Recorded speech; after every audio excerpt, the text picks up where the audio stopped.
quick when their wrath was kindled against us. And the waters had overwhelmed us, the stream had gone over our soul, just like what happened to Gad and Reuben. And they started making newer weapons too. The revolver, the Gatling gun. They had to make, the Lord gave them that blessing to make new weapons to take you down, man. Right? So that's because the Lord was not on your side to begin with, and that was your time to go down. You know, we can cry and sigh, oh, Gad, Reuben, you know, you were shitted on, but that's your problem, man. You were wicked. You had to go down, okay?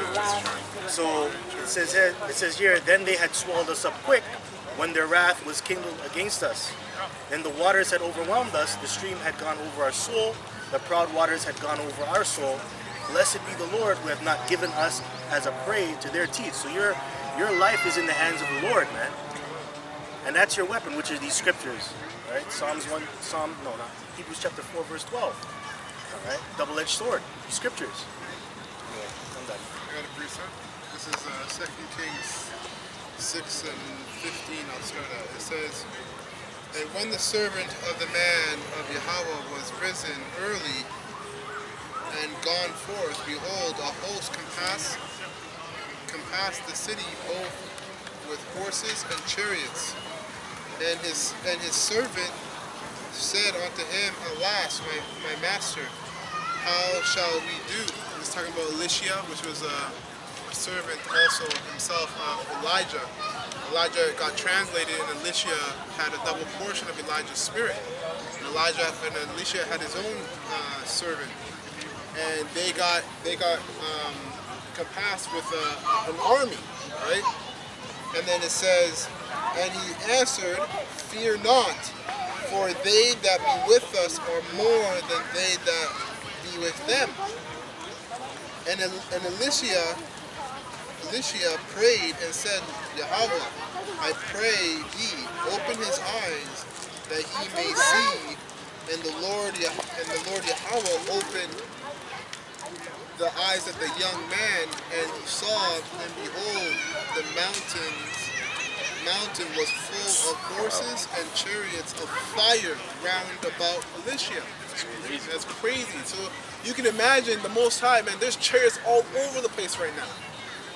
The Most High, and yeah, so-called UFO sightings. The Most High, when the time is right, boom, and they can just all appear, and because the scriptures say the skies will be black, will be darkened. So there'll be that much chariots all over the place, man. So it happened before, and it's gonna happen again. Here in Psalm 68 and 17. Go ahead. Psalm 34 and 7. Well, that is happening right now. The one that's in Maccabees about the chariots that is all over the place, right? During the time of the Maccabees, that's happening again right now, right? The second Maccabees, actually. Psalms 34 and 7. The angels of Yahweh encampeth around about them that fear him. That's us right now. There's angels the Most High can open up our eyes to. There's angels here, angel here, angel here, angel here, man. Because what we talk about is dangerous. We live in a wicked society. It says this is a shadow of the valley of death. Anybody can feel a kind of way about what we say and do whatever they want about it. Pull up a gun, start a fight. I myself have been in a situation. When I first got to this camp, you remember that, the first thing a guy did was start a fight. Oh yeah. That was the first day. I've been in a situation where it was just 4 of us and 10 people started to fight with us in Regina. So this is a dangerous, but the angels are there protecting, right? So the Most High takes, if the Most High takes that, decides to tell the angels to leave, you can get crushed right away. Right? The angel of Yahweh encampeth around about them that fear him and delivereth them. That's right. So a lot of times, judgment is at your door, right? And the Most High, it's not of the Most High. Like what they want to do unto you, right? So because the Lord's on your side, it gets pushed down and moved down the street. You don't even know. Sometimes people, I'm sure that guys have come to our camp with guns. Lots of times. We've been threatened lots of times, man. Yeah. Right? Yeah. But you can't stop this work. Hey, man. Cops, brother. You had centurions come up, man. Gun. Right? Violently. Want to get physical with the brothers. Right? That's how you know it's about power, as Elder mentioned earlier. This is about power, man. So this is the true power. What was that you read there? There's two words that jump out. It says fear. They that what? Fear him, and those who what? The angel of the Lord encampeth around about them that fear him, and delivereth them. Okay, so that's the first thing, the men of the Lord. The fear of the men, the fear Yahweh Bashem. Okay? And that's simply put a prerequisite.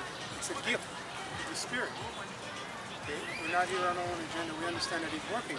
And Isaiah 33 and 6 says, and there shall be stability in thy times. Right? Wisdom, knowledge. Abundance of salvation. We're reading it, brother? Wisdom and knowledge. Isaiah 33 and 6. Read it again. Read it again. Yeah. And there shall be stability in thy times. No, wisdom and knowledge. Right? He's reading it in the wrong verse, in the wrong Bible. Really. Oh, Wait a minute. You gotta go to King James. Oh, that makes sense. translation. Yeah, he has a dual Bible, so he can read each No, one, wait, right? hold on. Side by side. Yeah, but we're missing the wisdom and knowledge part, Yeah. right? Yeah, they dropped it here. Yeah. So you It gotta says read there the shall proper be one. wisdom, knowledge, and stability in thy times. I don't know why they dropped it. Because they're not wise. That's the difference. They're not wise. Hey, no, because this is the King James, but it's dropped. Oh, That's no, no, is it new?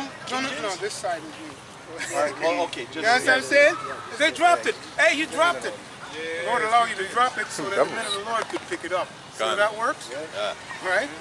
If it's possible. Wisdom and knowledge shall be the stability of thy times. And then it's changed. It says the abundance of grace, right?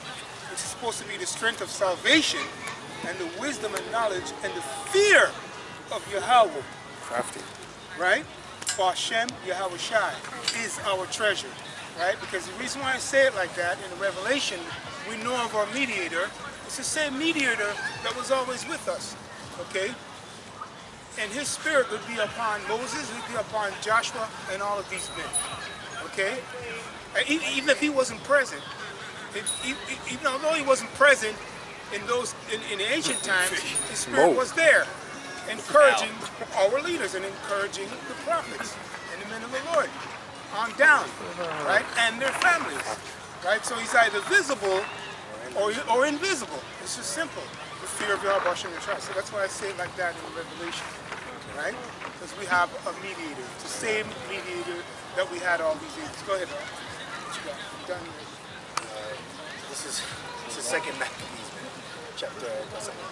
Second Maccabees, chapter 3, verse 24. Now, as he was there present himself with his guard. This is Helidorus, okay, the general. I believe what's his name again? What's the king? Forgot his name. I just forgot it. I know what you mean. That did away with the full Jews that kind of calls themselves. Yeah. Antiochus. Antiochus. Yeah. Antiochus. Nevertheless, Helidorus executed that which was decreed. Now, as he was there present himself with his guard about the treasury, the Lord of Spirits and the Prince of all power caused a great apparition, so that all that presumed to come in with him were astonished as at the power of the Most High, and fainted, and were sore afraid. For there appeared unto them an horse with a terrible rider upon him, and adorned with a very fair covering. And I just want to say, Yahweh Shai, he's coming back as a rider as well. When you go into the white horse in Revelation, the 6th chapter, he's going to be with a crown on his head, coming in a spaceship. That's a form of a chariot, and that's how they ride. That's why, and horse, it just means power. Okay? All metaphors. Correct. And it says, and he ran fiercely and smote at Helidorus with his 4 feet, and it seemed that he that sat upon the horse had complete harness of gold. Moreover, 2 other young men appeared before him, notable in strength, excellent in beauty, and comely in apparel, who stood by him on either side, and scourged him continually, and gave him many sore stripes. And Helidorus fell suddenly onto the ground, and was compassed with great darkness, but they that were with him took him up and put him into a litter. Now, I just want to bring out a point here, because there's a documentary on Netflix called Unacknowledged, and it goes into the sightings of the UFOs. Now, Esau he tells you that where he sees the most UFOs, it's around his military space stations, man. And a lot of strange things happen. Things get shut down, people get jacked up, people get hurt. So this is like a same encounter, and this deals with the Lord. This deals with another nation's military. Okay, so the angels, they're heavily around our enemies, man. They're around there. So this stuff is real, and it's the same thing that's happening today. That's the point I had.